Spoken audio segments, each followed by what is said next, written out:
Anatolia کی سلاخے پر سلجوقی سلطنت قائم تھی، جو کہ بار بار اس وقت کی سپر پاور کے حملوں یعنی کہ رومی فوج اور تتاری یعنی کہ چنگیز خان کی اولاد کے حملوں کی وجہ سے بہت کمزور ہو چکی تھی۔ سلطان عربستان نے اس سلطنت کی بنیاد رکھی تھی۔ جب ارطغرل یہاں پہنچے تو اس وقت کی رومی فوج اور سلجوقی فوج کی آپس میں لڑائی جاری تھی۔ ارطغرل نے اس وقت کمزور اور حق کا ساتھ دینے کا فیصلہ کیا اور سلجوقی فوج کے حکمران علاؤ الدین کے ساتھ کندھے سے کندھا ملا کر رومیوں سے اس طرح لڑے کہ انہیں بھاگنے پر مجبور کر دیا، اور اس کے بعد سلطان علاؤ الدین نے خوش ہو کر اناطولیہ کی مغربی سرحدوں کو ارطغرل اور ان کے خاندان کو دینے کا فیصلہ کیا، جس کے بعد انہیں اپنے زیر اطاعت رہنے والا ایک اتحادی بھی مل گیا۔ اور ویسے بھی ارطغرل ایک نہایت ذہین، ایماندار اور وفادار انسان تھے، اور وہ ہر بغاوت کے موقع پر علاؤ الدین کے ساتھ کندھے سے کندھا ملا کر لڑتے رہے، لیکن خود کبھی بغاوت نہیں کی، کیونکہ وفاداری ان کے خون کے اندر شامل تھی، اور وہ ہر معرکے پر سلطان علاؤ الدین کے ساتھ رہے۔ 1258 میں چنگیز خان کے پوتے ہلاکو خان نے بغداد پر حملہ کر کے صحیح معنوں میں خون کی ندیاں بہا دی۔ اس نے نوجوانوں کو قتل کر کے ان کی کھوپڑیوں کے مینار بنائے، اور تو اور بچوں کو قید کر لیا، علم و فنون کی کتابوں کو آگ لگا دی اور انہیں پانی کے اندر بہا دیا، جس کے بعد ایسا لگا کہ مسلمان ایک قوم کے طور پر کبھی بھی تاریخ میں اپنا کھویا ہوا مقام حاصل نہیں کر سکیں گے۔ اور پھر 1258 میں ارطغرل کے ہاں ایک لڑکا پیدا ہوا جس کا نام عثمان رکھا گیا۔ یہ ذہانت، اخلاق اور وفاداری میں اپنے والد کے ہی جیسے تھی، اور انہوں نے ہی آگے چل کر سلطنت عثمانیہ کو قائم کیا، جس کی بنیادیں سلطان ارطغرل نے پہلے ہی رکھی ہوئی تھی۔ ایسی سلطنت جس کی مقابلہ کرنے کی طاقت یورپ اور ایشیا کی کسی فوج کے اندر نہیں تھی۔ سن 1300 کے اندر تتاریوں نے سلجوقی سلطنت کے اوپر حملہ کر دیا، جس میں سلطان علاؤ الدین مارے گئے، اور اس طرح سے عثمان سلجوقی سلطنت کو چلانے کے لیے خود مختار ہو گئے۔ اسی موقع کا فائدہ اٹھا کر ترک سرداروں نے رومی سلطنت کے ساتھ مل کر سلجوقی سلطنت پر حملہ کر کے اسے ختم کرنے کا منصوبہ بنایا، جو کہ ان کی سب سے بڑی غلطی ثابت ہوئی، کیونکہ اس کے بعد عثمان نے ان کے بعد ایک علاقے فتح کرنا شروع کر دیے۔ رومیوں نے بدترین شکست کے بعد تتاریوں کو سلجوقی سلطنت پر حملہ کرنے کے لیے اکسایا، جس کے جواب میں عثمان نے اپنے بیٹے اور اگلے سلطان اوہان غازی کو فوج کی کمان دے کر بھیجا، جنہوں نے تتاریوں کو ایسی عبرتناک شکست دی کہ ان کی دوبارہ حملہ کرنے کی جرأت نہ ہوئی۔ سلطان عثمان کو ترکی کے موجودہ شہر باروسہ میں دفن کیا گیا، اور ان کے بیٹے اوہان غازی نے اس شہر کا محاصرہ کر کے اسے بھی فتح کر لیا، اور یہاں پر اسلام کی تاریخ و تجویز اور اسلامی قوانین کو نافذ کر دیا، جس کے بعد یہ فتوحات کا سلسلہ یوں بڑھا کہ عثمانیہ سلطنت 3 براعظموں تک پھیل گئی، اور اس کی خلافت کا مرکز تھا ترکی۔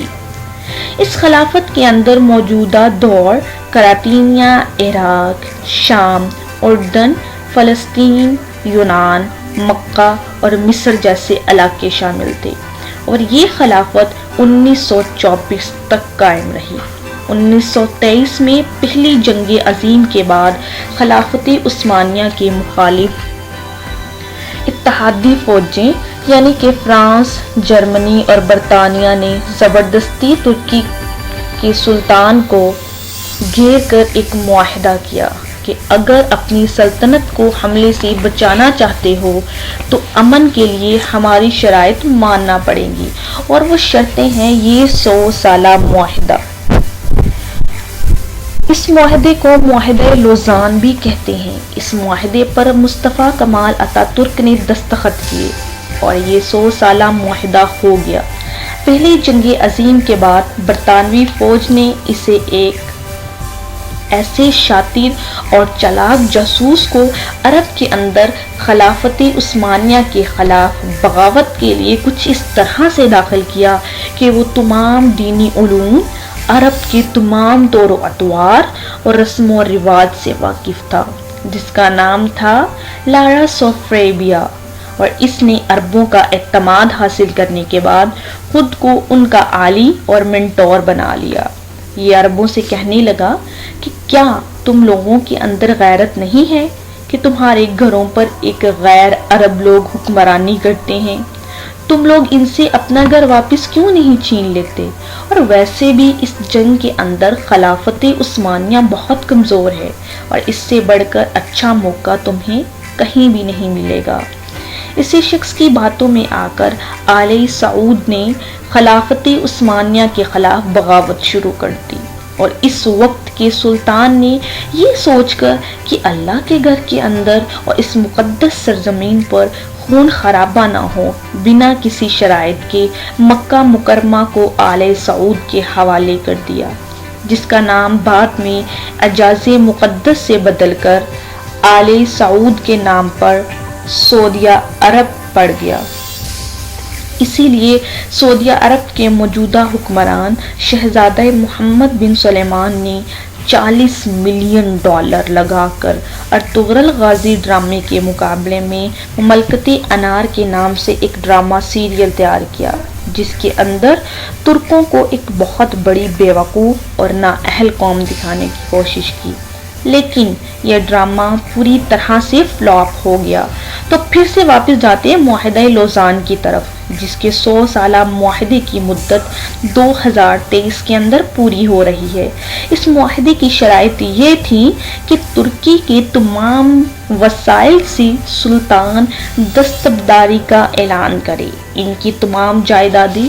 ضبط کر لی گئیں اور خلافت دوبارہ سے کام کرنے پر پابندی لگائی گئی۔ ترکی پر پیٹرول کی ڈیلنگ پر بھی پابندی لگ گئی۔ اس کی بندرگاہ فارس جو کہ نہایت اہم ہے اور ایشیا کو یورپ سے کم ترین فاصلے سے ملاتی ہے، اس کے ایک طرف بلیک سی اور دوسری طرف میڈیٹرینین سی ہے، اس سے عالمی مملکت قرار دے دیا گیا، یعنی کہ کوئی بھی گزرنے والی جہازوں سے کوئی بھی ٹیکس ترکی 100 سال تک اس معاہدے کی روح سے نہیں لے سکتا، یعنی کہ ترکی کے ہاتھ پاؤں باندھ کر اسے ایک سائڈ پر پھینک دیا گیا، اور مصطفیٰ کمال اتا ترک نے ترکی کو ایک اسلامی ترکی سے ایک سیکولر ترکی بنانے کا آغاز کیا، جس سے بے حیائی، شراب نوشی اور مغربی کلچر عام ہونے لگا، یعنی کہ ترکی مسلسل دین اسلام سے دور ہوتا چلا گیا۔ مصطفیٰ کمال اتا ترک نے اسلام کے خلاف ہر وہ کام کیا جس کے کرنے سے اسلام ہمیں روکتا ہے۔ اس کے بعد اللہ نے ترکی کو طیب اور دغان جیسا امت مسلمہ کا درد رکھنے والا لیڈر دیا، اور اس نے کمال سمجھداری اور بنا فوج، عدلیہ اور اپوزیشن کے ٹکراؤ کے اس سیکولر ترکی کو ایک بار پھر سے اسلامی ترکی کی طرف گامزن کر دیا۔ اور 2023 کو تو صرف 3 سال ہی دور ہیں، جس کے بعد یہ تمام پابندیاں ختم ہو جائیں گی، اور ترکی تمام فیصلے کرنے کے اندر نہ صرف خود مختار ہوگا بلکہ اپنے وسائل دوبارہ استعمال کرنے پر اور خلافت قائم کرنے پر بھی کوئی پابندی نہیں ہوگی، اور اسی چیز نے یورپ کی نیندیں حرام کر دی ہیں، اور یہی وجہ تھی کہ 15 جولائی 2016 کو ترکی کی فوج کے ذریعے اسرائیل اور امریکہ نے ترکی کے اندر بغاوت کی کوشش کروائی، مگر ترکی کے عوام نے فوج کے ٹینکوں کے آگے لیٹ کر اس بغاوت کو کچل دیا، کیونکہ یہ سازشی لوگ جانتے ہیں کہ مسلمان اگر ایک بار پھر سے ارطغرل غازی کی طرح اور سلطنت عثمانیہ کی طرح پھر سے اکٹھے ہو گئے تو پھر ان کو ہر ظلم اور زیادتی کا جواب دینا پڑے گا، جو ظلم یہ ایک کے بعد ایک مسلمان ممالک کو تباہ کرنے کے لیے اب تک کرتے چلے آ رہے ہیں۔ یہ لوگ جانتے ہیں کہ انہیں بھی رومیوں کی طرح یا تاتاریوں کی طرح رون دیا جائے گا، اور افسوس آج کا مسلمان اپنی تاریخ کے بارے میں بالکل بھی نہیں جانتا۔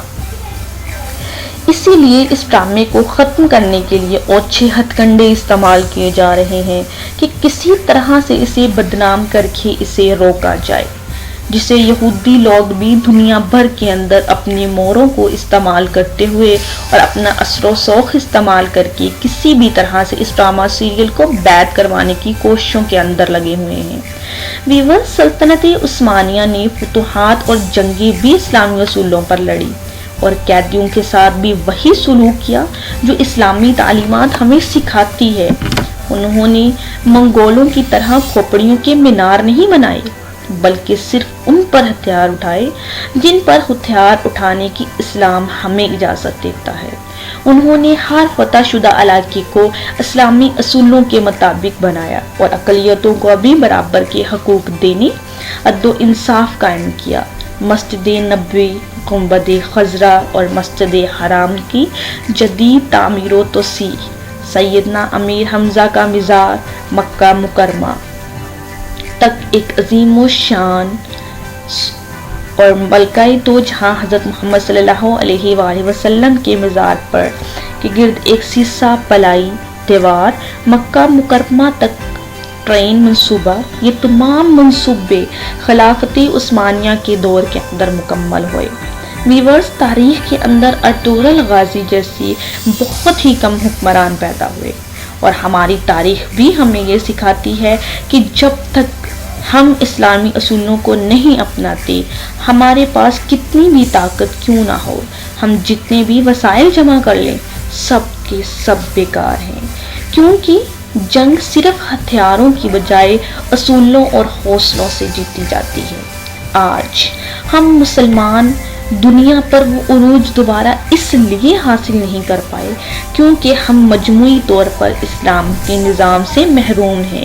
اس وقت پوری امت مسلمہ پر فرض ہے کہ اپنی استطاعت کے مطابق اسلامی نظام کے نفاذ کی کوشش کرے۔ تو ویورز، اگر آپ کو میری یہ ویڈیو ذرا سی بھی ہیلپ فل اور اچھی لگی تو پلیز اس کو لائک اور سبسکرائب کرنا نہ بھولیے، تاکہ میری آنے والی ہر ایسی ہی انفارمیٹیو ویڈیو آپ کو سب سے پہلے دیکھنے میں فری میں مل سکے۔